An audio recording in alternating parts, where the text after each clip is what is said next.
होगे अध्याय फर्स्ट। परमेश्वर का भवन बनाने की आज्ञा।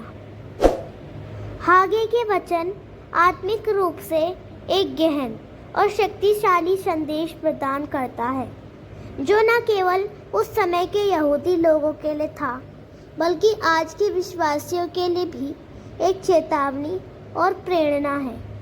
आइए हम इस अध्याय को आत्मिक दृष्टिकोण से गहराई में समझें। 1. दारा के राजा के राज्य के दूसरे वर्ष के 6वें महीने के पहले दिन यहोवा का यह वचन हागे भविष्यवक्ता के द्वारा शालतिएल के पुत्र जरुब्बाबेल के पास, जो यहूदा का अधिपति था, और यहोशादाक के पुत्र यहोशू महायाजक के पास पहुंचा। परमेश्वर का वचन समय पर आता है। यह हमें स्मरण दिलाता है कि परमेश्वर का कार्य हमारी घड़ी के अनुसार नहीं चलता, बल्कि उसकी योजना के अनुसार होता है। गलातियों 4:4। पर जब समय पूरा हो गया तो परमेश्वर ने अपने पुत्र को भेजा। इससे पता चलता है कि परमेश्वर समय के भीतर कार्य करता है, न देर से न जल्दी। 2. सेनाओं का यहोवा यह कहता है। ये लोग कहते हैं कि यहोवा का भवन बनाने का समय नहीं आया है। लोगों ने परिस्थितियों, डर और आलस्य के कारण यहोवा के भवन को टाल दिया।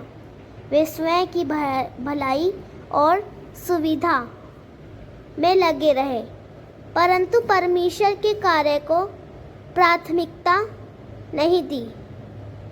यह आज के युग में भी सत्य है। हम व्यस्त रहते हैं, पर आत्मिक जीवन के लिए समय नहीं निकालते। मत्ती 6:33।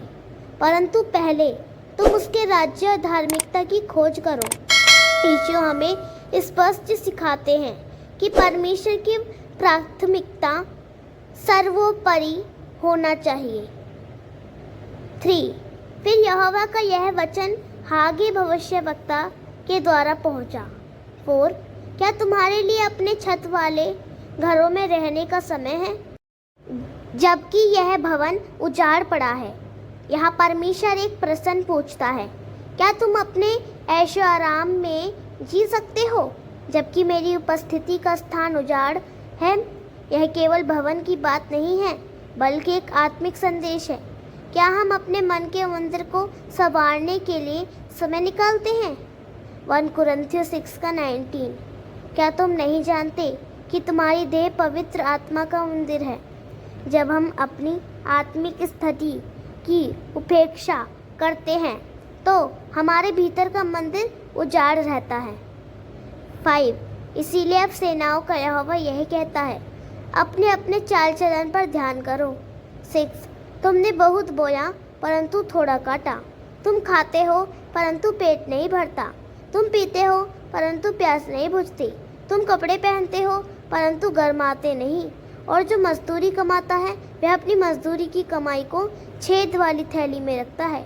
परमेश्वर बार बार कहता है, अपने चाल चलन पर ध्यान दो। इसका अर्थ है अपनी आत्मिक स्थिति, प्राथमिकताएं और जीवन का केंद्र जांचो। जब हम आत्म केंद्रित होते हैं तब हमारी मेहनत भी व्यर्थ हो जाती है। यूहन्ना 15:5। जो मुझ में बना रहता है और मैं उसमें, वही बहुत फल लाता है, क्योंकि मुझसे अलग होकर तुम कुछ भी नहीं कर सकते। जब मसीह के बिना जीवन जिया जाता है तब सब कुछ व्यर्थ और अधूरा लगता है। 7. सेनाओं का यहोवा तुमसे यह कहता है, अपने अपने चाल चलन पर सोचो। 8. पहाड़ पर चढ़ जाओ और लकड़ी ले आओ और इस भवन को बनाओ, और मैं उसको देखकर प्रसन्न होऊंगा और मेरी महिमा होगी। यहोवा का यही वचन है। यह आदेश केवल भवन निर्माण का नहीं, बल्कि आत्मिक पुनरुद्धार का आदेश है। परमेश्वर कहता है, अब कार्य में लगो, पहाड़ पर चढ़ो जो परिश्रम है, सामग्री लाओ, बलिदान और मंदिर बनाओ, आराधना, तब मैं प्रसन्न होऊंगा। यही परमेश्वर की महिमा है। रोमियो 12:1। अपने शरीरों को जीवित, पवित्र और परमेश्वर को भाने वाली बलि होने के लिए अर्पण करो। मसीह जीवन भी एक आत्मिक भवन है जिसे हर दिन तैयार करना होता है। 9। तुमने बहुत उपज की आशा रखी, परंतु देखो थोड़ी ही है, और जब तुम उसे घर ले आए तब मैंने उसको उड़ा दिया। सेनाओं के यहोवा की यह वाणी है। ऐसा क्यों हुआ? क्या इसीलिए नहीं कि मेरा भवन उजाड़ पड़ा है और तुम में से प्रत्येक अपने अपने घर को दौड़ा चला जाता है? यह वचन हमारे जीवन में उन आशीषों के उड़ जाने का कारण बताता है जिन्हें हम पकड़ नहीं पाते। क्यों? क्योंकि हम परमेश्वर को प्रथम नहीं रखते। आत्मिक शून्यता का यही कारण है। प्रकाशित वाक्य 3:16। क्योंकि तू ना तो गर्म है और न ठंडा, मैं तुझे अपने मुंह से उगल दूंगा। आत्मिक उदासीनता और स्वार्थी जीवन से परमेश्वर असंतुष्ट होता है। 10। इस कारण आकाश से ओस गिरना और पृथ्वी से अन्न उपजना दोनों बंद है। 11। और मेरी आज्ञा से पृथ्वी और पहाड़ों पर और अन्न और नए दाख मधु पर और ताजे तेल पर और जो कुछ भूमि से उपजता है उस पर और मनुष्य और घरेलू पशुओं पर और उनके परिश्रम की सारी कमाई पर भी अकाल पड़ा है। यह दंड केवल भौतिक नहीं था, यह आत्मिक और सामाजिक भी था। जब परमेश्वर को अनदेखा किया गया तब संपूर्ण जीवन के क्षेत्र सूख गए। खेती, पशु, मनुष्य, धन, परिश्रम, सब कुछ। यूहन्ना 10:10। मैं इसीलिए आया कि वे जीवन पाएं और बहुतायत से पाएं। परंतु जब मसीह जीवन का केंद्र नहीं होता तो वह बहुतायत का जीवन दूर हो जाता है।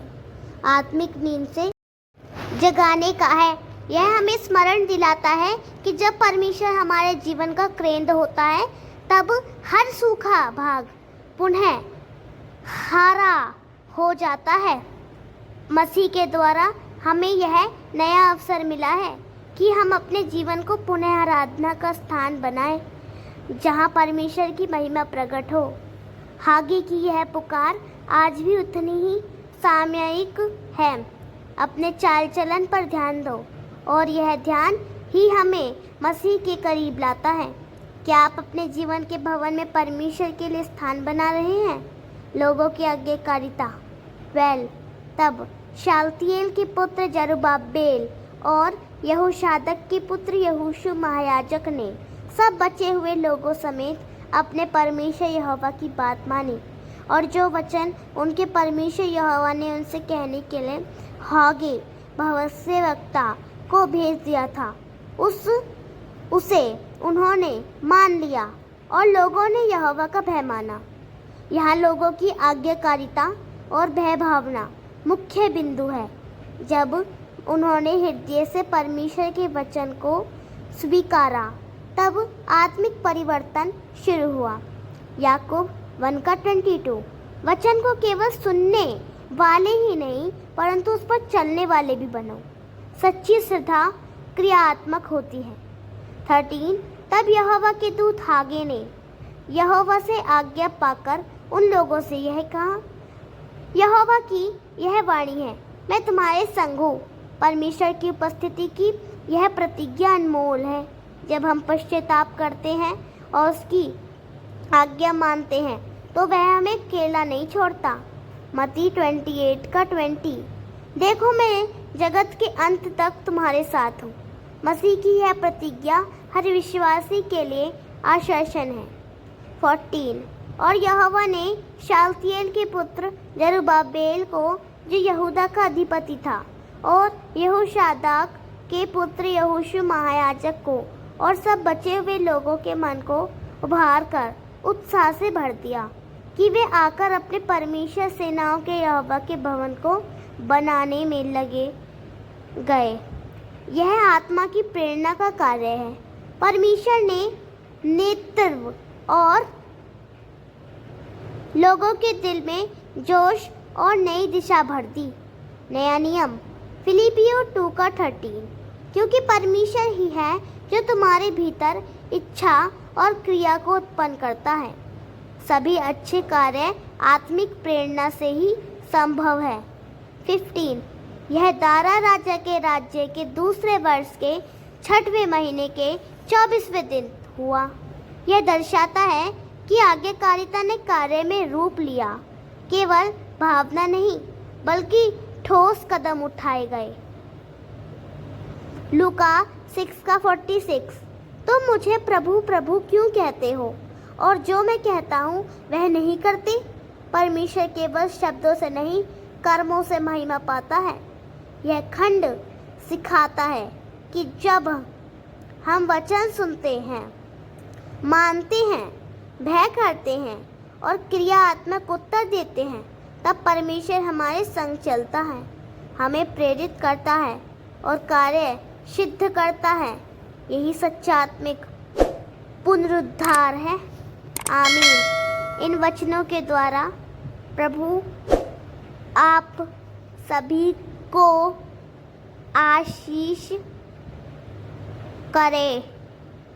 आप सभी को जय मसीह की।